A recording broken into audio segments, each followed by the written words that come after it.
Stock market में किसी भी तरह का ट्रेडिंग डिसीजन लेने से पहले हम थोड़ा रिसर्च और एनालिसिस करते हैं। अब ये एनालिसिस 3 तरह का होता है, टेक्निकल एनालिसिस, फंडामेंटल एनालिसिस और क्वालिटेटिव एनालिसिस। तो आज के इस वीडियो में हम समझेंगे कि टेक्निकल एनालिसिस क्या होता है। So hello everyone, this is Satpal and you are watching option seller. और आज हम बात करेंगे टेक्निकल एनालिसिस की कि टेक्निकल एनालिसिस क्या होता है। तो चलिए इस वीडियो को शुरू करते हैं। देखिए, टेक्निकल एनालिसिस एक तरीका है जिससे हम एक ट्रेडिंग डिसीजन लेते हैं। टेक्निकल एनालिसिस बेसिकली इस अजम्पशन पर बेस्ड होता है कि हिस्ट्री खुद को रिपीट करती है और हम किसी भी स्टॉक की पास्ट परफॉर्मेंस को देखकर उसके फ्यूचर को प्रिडिक्ट कर सकते हैं। वहीं फंडामेंटल एनालिसिस इसका एकदम अपोजिट होता है। फंडामेंटल एनालिसिस टेक्निकल एनालिसिस को कोरी बकवास बताता है। फंडामेंटल एनालिसिस ये कहता है कि आप किसी भी स्टॉक की पास्ट परफॉर्मेंस को देखकर उसका फ्यूचर प्रिडिक्ट नहीं कर सकते। जो हो चुका है उसको एनालाइज करना, प्रिडिक्शन करना कम और पोस्टमार्टम करना ज्यादा है। तो फंडामेंटल एनालिसिस का मानना है कि किसी भी स्टॉक के आगे की परफॉर्मेंस सिर्फ एक तरीके से मापी जा सकती है, उसके फंडामेंटल्स को एनालाइज करके। तो फंडामेंटल और टेक्निकल एनालिसिस एक दूसरे को कॉन्ट्राडिक्ट करते हैं। जब हम फंडामेंटल एनालिसिस करते हैं तो हम कंपनी की बैलेंस शीट को देखते हैं, कंपनी के मैनेजमेंट को देखते हैं, न्यूज फ्लो को देखते हैं कि न्यूज स्टॉक को कैसे इफेक्ट कर रही है। जैसे आप ये समझिए कि रूस और यूक्रेन के बीच चल रहा वॉर मार्केट को कैसे इफेक्ट करेगा, क्रूड ऑयल में आई तेजी मार्केट को कैसे इफेक्ट करेगी, या कोई भी न्यूज मार्केट को कैसे इफेक्ट करेगी। ये बेसिकली फंडामेंटल एनालिसिस का ही पार्ट है। वहीं टेक्निकल एनालिसिस ये कहता है कि प्राइस में सब कुछ फैक्टर इन होता है, प्राइस हर एक न्यूज को फैक्टर इन करके वहां पहुंचा है। तो अगर आप प्राइस देख रहे हो तो आपको और कुछ भी देखने की जरूरत नहीं है। और इसी पर एक पुराने टाइम से गुजराती कहावत चली आ रही है, भाव भगवान छे, मतलब प्राइस इज गॉड, कि अगर आप प्राइस देख रहे हो तो उसमें सब कुछ फैक्टर इन है, उसमें आपको सब कुछ दिख रहा है और आपको कुछ भी देखने की जरूरत नहीं है। और इसीलिए एक टेक्निकल एनालिस्ट न्यूज फ्लो नहीं देखता, चार्ट को देखता है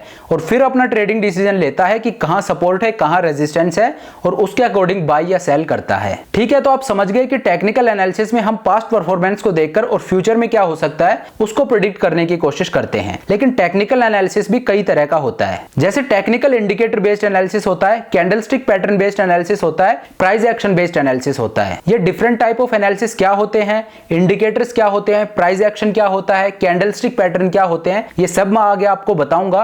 लेकिन आज हम सिर्फ ये डिस्कस कर रहे हैं कि टेक्निकल एनालिसिस क्या होता है। तो टेक्निकल एनालिसिस में बेसिकली हम चार्ट्स को देखते हैं, जो पहले हो चुका है उसको एनालाइज करके आगे क्या हो सकता है उसको प्रिडिक्ट करने की कोशिश करते हैं। लेकिन टेक्निकल एनालिसिस का भी एक बहुत बड़ा ड्रॉबैक होता है। टेक्निकल एनालिसिस में हमेशा एक और लेवल टूटना बाकी रहता है। मतलब आपको हमेशा लगेगा कि ये एक लेवल और ब्रीच हो तो मैं कोई ट्रेडिंग डिसीजन लूं। There will always be one another level to breach, और इसी को कहते हैं एनालिसिस पैरालिसिस। एनालिसिस पैरालिसिस तब होता है जब आप multiple indicators, chart patterns, candlestick patterns को एक ही चार्ट में लगाकर एनालिसिस करते हैं। This kind of analysis will lead you to analysis paralysis, और ऐसा मेजॉरिटी टेक्निकल एनालिस्ट के साथ होता है। तो अब मैं आपको एक बार चार्ट्स पर लेकर चलता हूं और दिखाता हूं कि टेक्निकल एनालिसिस कैसे काम करता है। देखिए, प्राइस यहां से चढ़ता हुआ ऊपर जाता है और यहां पर टॉप बनाता है। ये जो कैंडलस्टिक पैटर्न बना है इसको बोलते हैं स्पिनिंग टॉप। ये एक ट्रेंड रिवर्सल पैटर्न होता है। बाकी कैंडलस्टिक पैटर्न क्या होते हैं इस पर मैं अलग वीडियो बनाऊंगा, उनमें मैं एक्सप्लेन करूंगा कि ये सब पैटर्न्स क्या होते हैं और इनका सिग्निफिकेंस क्या होता है। अभी इस वीडियो में बेसिकली मैं ये बता रहा हूं कि टेक्निकल एनालिसिस होता क्या है और ये काम कैसे करता है। तो ये जो पैटर्न बना है ये एक ट्रेंड रिवर्सल पैटर्न होता है।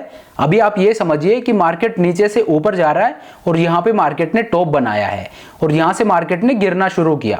मार्केट थोड़ा नीचे आता है, दैट मीन्स मार्केट को वहां पे रिजेक्शन फेस करना पड़ा और वहां से मार्केट नीचे आ गया। अब मार्केट फिर से रिबाउंड करता है और मार्केट ऊपर जाने की कोशिश करता है। लेकिन मार्केट पिछली बार जहां से गिरा था उसी जोन में आके और मार्केट को फिर से रिजेक्शन मिलता है और मार्केट फिर से नीचे गिर जाता है। तो अब ये जो लेवल है ये हो गया रेजिस्टेंस लेवल। मतलब अगर मार्केट यहाँ पे आता है, पिछली 2 बार से मार्केट को यहाँ पे रिजेक्शन मिला है, दैट मीन्स ये एक रेजिस्टेंस लेवल हो गया।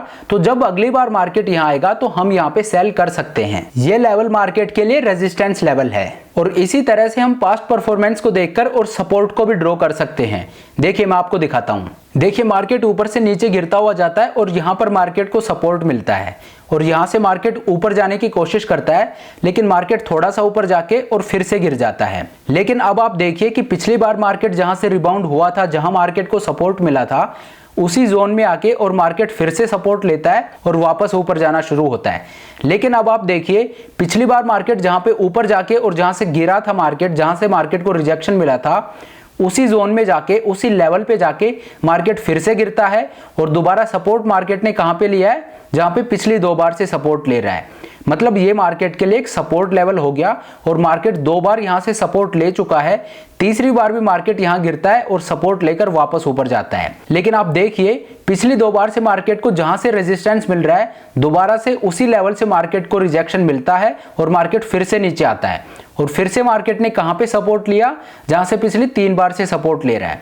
मतलब ये मार्केट के लिए एक स्ट्रॉन्ग सपोर्ट है। मार्केट 3 बार यहां से सपोर्ट ले चुका है और चौथी बार जब आया तो मार्केट ने बड़ा ब्रेकआउट दिया ऊपर की तरफ। देखिए यहां पे ये एकदम पिक्चर परफेक्ट पैटर्न बना है, इसीलिए ये मैं आपको दिखा रहा हूं। यहां पे मार्केट काफी लंबे टाइम तक एक रेंज में फंसा रहा है। ऊपर की तरफ रेजिस्टेंस लेवल है, नीचे की तरफ सपोर्ट लेवल है और ये एक बहुत नैरो सी रेंज है जिसके अंदर मार्केट फंसा है। और जब इस तरह का पैटर्न बनता है, जब मार्केट एक नैरो रेंज में काफी लंबा टाइम स्पेंड करता है तो आमतौर पर एक बड़ा ब्रेकआउट देखने को मिलता है, जैसा कि यहाँ पे आपको दिख भी रहा है। तो बेसिकली ये दिखाने का मेरा मतलब ये है कि जहां पे सपोर्ट होता है, जहां पहले मार्केट सपोर्ट ले चुका है, उस लेवल पर अगर मार्केट दोबारा आता है तो हम वहां पे बाई कर सकते हैं। और जो रेजिस्टेंस लेवल होता है, जहां पे मार्केट पहले रेजिस्टेंस फेस कर चुका है, उस लेवल पर अगर दोबारा मार्केट आता है तो हम वहां पे सेल कर सकते हैं। लेकिन आपको हमेशा स्टॉप लॉस के साथ काम करना है, क्योंकि जो लेवल एक बार एज ए सपोर्ट या रेजिस्टेंस यूज हो चुका है उसके दोबारा सपोर्ट या रेजिस्टेंस के तौर पर यूज होने की रिलायबिलिटी कम हो जाती है और उसके टूटने के चांसेस ज्यादा हो जाते हैं। इसलिए आपको हमेशा स्टॉप लॉस के साथ काम करना है।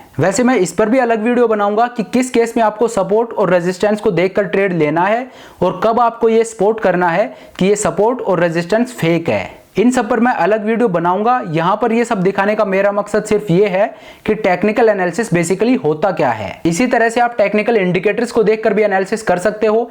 जैसे मान लीजिए मूविंग एवरेज होती है, अगर मूविंग एवरेज प्राइस से ऊपर है तो वो एज ए रेजिस्टेंस एक्ट करेगी और अगर मूविंग एवरेज प्राइस से नीचे है तो वो एज ए सपोर्ट एक्ट करेगी। तो ये होता है टेक्निकल एनालिसिस। आज मैंने आपको सिर्फ बेसिक समझाया है, लेकिन ये एक सीरीज ऑफ वीडियोस होने वाली है जिसमें मैं आपको टेक्निकल एनालिसिस को बेसिक से एडवांस लेवल तक डिटेल में समझाऊंगा। तो चलिए आज के इस वीडियो में इतना ही। Thank you so much for watching the video. I hope ये वीडियो आपको पसंद आया होगा। अगर वीडियो अच्छा लगा तो मेक श्योर आप वीडियो को लाइक करें, चैनल को सब्सक्राइब करें। This is Satpal signing of.